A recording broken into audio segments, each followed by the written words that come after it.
Good morning friend, তোমরা কেমন আছো? আজকে আবার চলে এসেছি তোমাদের সামনে একটা ভিডিও নিয়ে রান্নার। কি রান্না বলো তো? পালং পনির। তোমরা কে কীভাবে পালং পনির রান্না করো আমাকে কিন্তু কমেন্ট করবে, ঠিক আছে? আমি কিভাবে করি তোমাদের সাথে শেয়ার করলাম। তাহলে চলো, পনিরটাকে আমি ছোটো ছোটো করে কেটে নিয়েছি। কেটে নিয়ে পনিরটাকে আগে ভেজে নিচ্ছি। একটু লাল লাল, অল্প লাল লাল করতে হবে। রান্না যেমন হয় পনির ওরকম লাল করলে হবে না, একটু হালকা লাল করতে হবে। লাল লাল করে ভাজা হয়ে গেলে তারপর তোমাদের দেখাচ্ছি রেসিপিটা, তোমরা দেখতেই পাবে। আর আমার রান্নার ভিডিও তোমাদের কেমন লাগে সেটা কিন্তু সবাই কমেন্ট করবে, ঠিক আছে? আমি কাঠের জালে রান্না করছি তো দেখো, একদম তাড়াহুড়া করে ভাজা হয়ে যাচ্ছে পনিরটা, লালই হয়ে গেল, একবারে দিয়েছি লাল। দেখো, তাহলে আমার পনির ভাজা কমপ্লিট হয়ে গেল। এবার তাহলে চলো, এবার দেখো কিভাবে রান্না করি। আমি না একটু তেল মশলা বেশি খাই, জানো তো? অনেকেই একটু তেল মশলা কম দিয়ে রান্না করতে পারে, বাট আমি না তেল মশলা একদম কম দিয়ে রান্না করতে পারি। অনেক চেষ্টা করেছি, এত শরীর খারাপ হলো যার জন্য, তাও দেখো আমি পারি না। হ্যাঁ, একদম তেল মশলা কম দিয়ে, আর নিরামিষের দিন তো তেল মশলা আমি কমই দিতে পারি না। তাহলে চলো, এই দেখো পনির ভাজা কমপ্লিট হয়ে গেছে। আমি এদিকে হাওয়া দিচ্ছি, এত ধোঁয়া হচ্ছে না উনুনটা আজকে, তাই জন্য হাওয়া দিচ্ছি যাতে ধাউ ধাউ করে জ্বলে, বুঝলে? আর কাঠে রান্না করতে আমার খুব ভালো লাগে। সময়ের অভাবে কাঠে সবসময় রান্না করতে পারি না। আর বিশেষ করে সময় মানে মেয়ে যখন তাড়াহুড়া থাকে বেরোনোর জন্য, তখন তো আমার মোটেই হয় না কাঠে রান্না, তখন গ্যাসেই করে নিতে হয়। কাঠে রান্না করতে গেলে তো তোমরা জানো একটু গুছিয়ে নিয়ে বসতে হয়, আর গ্যাসে রান্না করতে গেলে তো কোনো ব্যাপার না।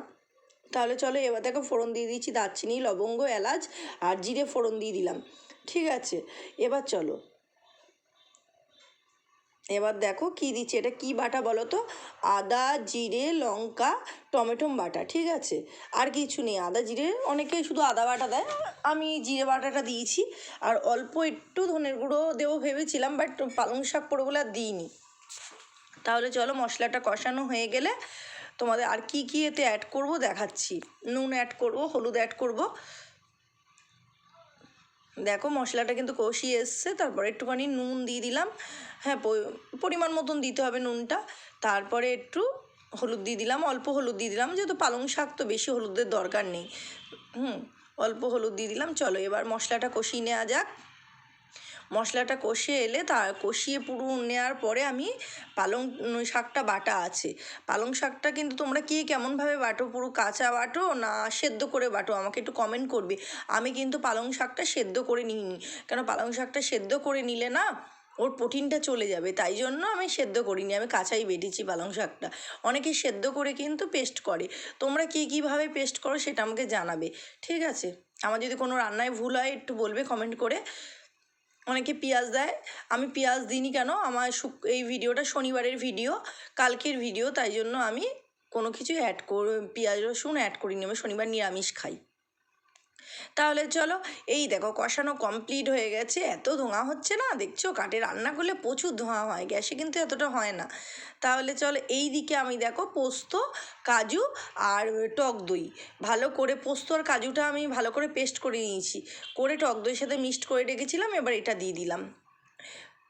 পালং পনিরটা সত্যি সত্যি আমি রান্না করলাম, খুব দারুণ খেতে হয়েছিল। আর বিশেষ করে পোস্ত আর কাজু আর টক দইটা দেওয়ার পরে না আরও বেশি দারুণ হয়ে গেছিলো রান্নাটা। তাহলে চলো, অনেকেই দেয় কিনা জানি না কাজু, আমি না একটুখানি নিরামিষ রান্নায় কাজু কিশমিশটা বেশি অ্যাড করি, জানো তো? আর পোস্তটা সব রান্নায় বেশি, এমনি পনির রান্না করলেও আমি পোস্ত দিই।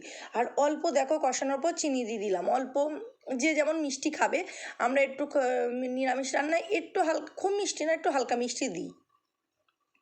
তাহলে চলো, এইদিকে পনির এবার পুরো কষে একদম দেখো গেবি গেবি মতন চলে এসছে, কিন্তু দেখেছো এটা কিন্তু একদম ঝোল হবে না, কিন্তু পুরো গেবি হবে।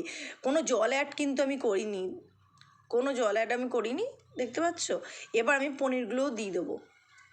চলো তাহলে, এবার পনিরগুলো আমি দিয়ে দিলাম। পনিরগুলো দেখো অ্যাড করার পর পনিরগুলো দেখাই যাচ্ছে না, সব সবুজ হয়ে গেছে, পনিরগুলো দেখাই যাচ্ছে না। ওইদিকে ধনেপাতার ক্যাপসিকাম কুচি রেখেছিলাম আমি সয়াবিন রান্না করব বলে, ওইটা তোমাদের দেখাইনি। সয়াবিন আর কি দেখাবো, একটা নতুন নতুন রেসিপি রান্না করলে তখন দেখাতে ইচ্ছে করে তোমাদের সাথে। তাহলে চলো, এই দিকে পনিরটা দিয়ে বেশি ফোটাবে না, হ্যাঁ? তাহলে কী হবে, পনিরটা না একদম থলথলে মতন হয়ে যাবে, বেশি ফোটানোর দরকার নেই।